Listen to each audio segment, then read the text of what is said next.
কালকে তো ঈদ, আজকে ঢাকা বাড়িতে যাবেন? না, আসলে দৈনন্দিন জীবনে মানুষের প্রত্যেকটা জীবনেরই চাহিদা অনেক।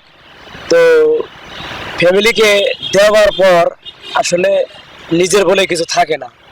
যেমন আমি পরিবারকে যদি ঠিক মতো সব কিছু দিতে পারি, তাহলে নিজের চাহিদাগুলো অনেক কমে যায়। আর বাড়ি যাওয়ার বিষয়টা হলো কি, আমি হয়তো এদের পরে গেলে খুব একটা সমস্যা নাই, সবার সব কিছু চাহিদা বা সব কিছু দেওয়ার পর অতটা প্রয়োজন নাই, মানে ঠিক আছে, ঈদের পরে গেলে সমস্যা হবে না।